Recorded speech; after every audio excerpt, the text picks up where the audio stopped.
Hello guys, welcome to our channel. तो solo leveling का नया एपिसोड आ चुका है, एपिसोड नंबर 3। तो चलिए बात करते हैं इसके बारे बिना किसी देरी के। तो इससे पहले हमने देखा कि जिन वो एपिसोड 2 के एंड में मरने ही वाला होता है, तभी उसके सामने एक विंडो आ जाता है।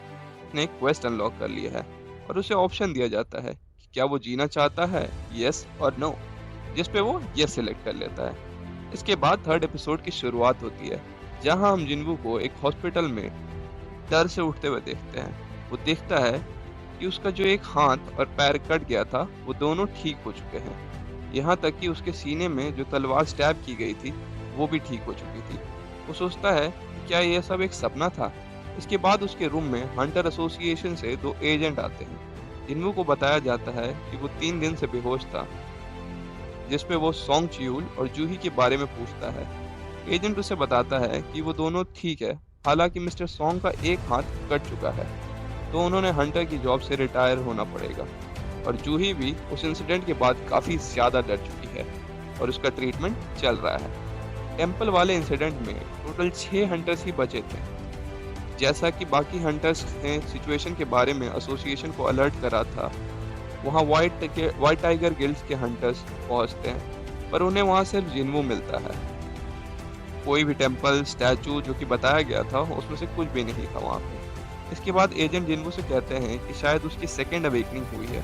वो ऐसा इसलिए कहते हैं क्योंकि कोई लो रैंक हंटर ऐसे इंस्टा के लेवल स्टैचू के सामने सरवाइव नहीं कर सकता। उसके अकॉर्डिंग ये एटलीस्ट एक ए या एस रैंक की अवेकनिंग के बाद ही पॉसिबल है। वैसे तो हंटर्स की पावर एक बार अवेकन हो जाए इसके बाद नहीं पड़ती है, पर कभी कभी रेयरली कुछ हंटर्स की सेकेंड अवेकनिंग भी हो जाती है, जिसके बाद वो ए या एस रैंक तक भी जा सकते हैं। पर जब जिन्वू की पावर चेक की जाती है माना मीटर में, वो सिर्फ 10 आता है। वैसे तो ई रैंक के बेसिक हंटर्स की पावर लेवल भी एटलीस्ट 70 तो होती है, पर जिन्वू के केस में जैसा कि हमें पता है कि वो सारी दुनिया का सबसे वीकेस्ट हंटर है, तो वो 10 ही रहता है। इसके बाद एजेंट्स वहां से चले जाते हैं, पर हमें पता लगता है कि जिन्वू को एक विंडो दिखने लगी है, जिसपे जिन्वू सोचता है कि उन एजेंट्स ने स्क्रीन के बारे में क्यों नहीं पूछा। इसके बाद यहाँ पे जिन्वू की बहन चीन आ जाती है। वो जिन्वू से काफी नाराज होती है क्योंकि जिन्वू हर रेड पे बुरी तरह से घायल होके आ जाता है। वो काफी घबरा गई थी इस बार। वो जिन्वू से कहती है कि अगर आगे भी ऐसा ही हुआ तो वो अपना स्कूल छोड़ के जॉब ज्वाइन कर लेगी। जिन्वू जीना से पूछता है कि उसे वो विंडो दिखाई दे रही है क्या। एजेंट्स की तरह ही जीना को भी उस वहां कुछ नहीं दिखाई दे रहा था। जिन्वू जीना से पूछता है कि तुम जो गेम्स नॉर्मली खेलती हो, उसमें नोटिफिकेशन वगैरह कैसे पढ़ती हो, जिसमें जीना बताती है कि नॉर्मली मैसेज बॉक्स में नोटिफिकेशन दिख जाते हैं। जिसके जिसके बाद जीना यहाँ से चले जाती है। मैसेज बॉक्स खोल के जिन्वू पढ़ता है कि यह सिस्टम प्लेयर की डेवलपमेंट के लिए बनाया है। अगर वो इस सिस्टम फॉलो नहीं कर पाता है तो उसे पेनल्टी देनी होगी। इसके बाद उसके डेली चैलेंजेस स्क्रीन पे आ जाते हैं, जहाँ कुछ टास्क दिए गए थे। जिन्वू इसे एक मजाक समझकर सोने चला जाता है। इसके बाद हमें गिल्ड मास्टर चोई का एक सीन दिखाया जाता है, जहां वो मिस चा से एक बी रैंक के रेड को लीड करने को कहता है, जहां वो चाहता है कि मिस चा कुछ नए हंटर्स को मेंटर करे। वैसे तो चा कहती है कि उसे ये सब मेंटर करने वाले काम अच्छे से नहीं आते, पर चोई उसे कहता है कि तुम जैसे लड़ती हो बस वही करो, बाकी वो तुम्हें देख के सीख लेंगे। इसके बाद जिन्वू का एक सीन दिखाया जाता है, जहाँ वो हॉस्पिटल में होता है और एकदम से विंडो पे नोटिफिकेशन आता है कि आज का चैलेंज जिन्वू नहीं कंप्लीट कर पाया। इसके बाद जिन्वू एक अर्थक्वेक एक्सपीरियंस करता है और अगले ही पल हम जिन्वू को डिजर्ट में पाते हैं। डिजर्ट में जिन्वू के सामने एक बड़ा सा सेंटीपीड आ जाता है।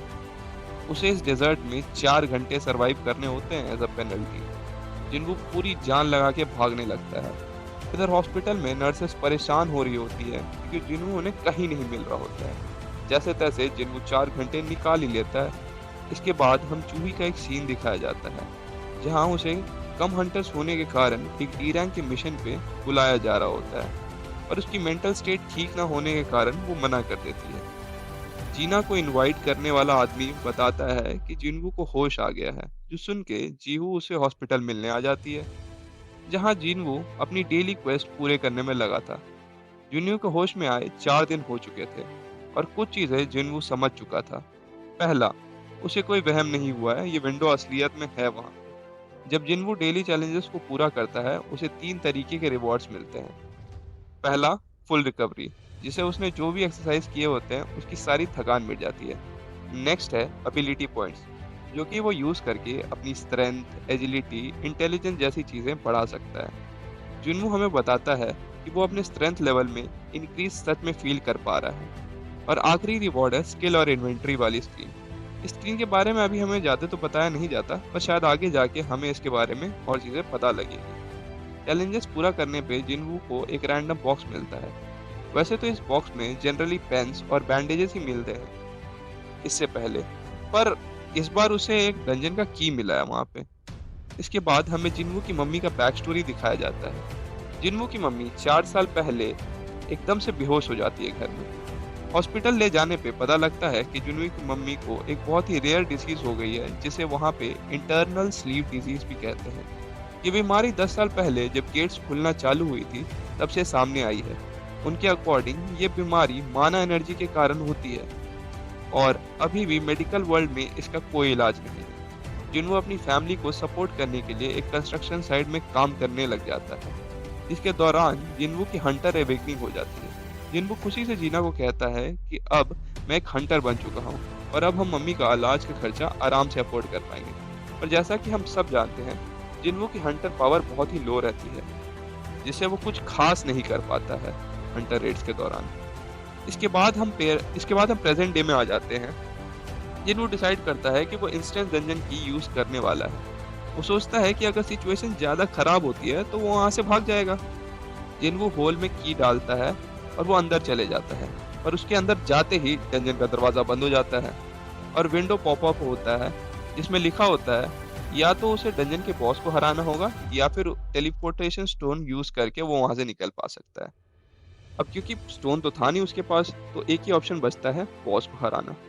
वैसे तो जिनवू ई रैंक के मॉन्स्टर को भी नहीं हरा पाता है, पर अब उसे अकेले डंजन के बॉस को हराना होगा। ये सोचते हुए वो डंजन के अंदर चला जाता है। डंजन के अंदर घुसते ही जिनवू के सामने 3 गॉब्लिन्स आ जाते हैं। ये तीनों जिनवू पे एक साथ टूट पड़ते हैं। इधर उधर हर डायरेक्शन से उस पर अटैक करने लग जाते हैं, पर जिनवू भी इन्हें एक एक करके अपने नाइफ से मार ही देता है। देखो, जिनवू डेफिनेटली स्ट्रॉन्ग तो हो गया था पहले से। तभी जिनवू पे एक वुल्फ मॉन्स्टर पीछे से हमला करता है।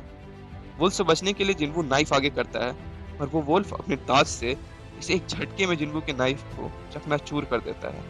ये वुल्फ को देख के जिनवू को समझ जाता है कि भाई ये तो गॉब्लिन से डेफिनेटली ज्यादा ताकतवर है।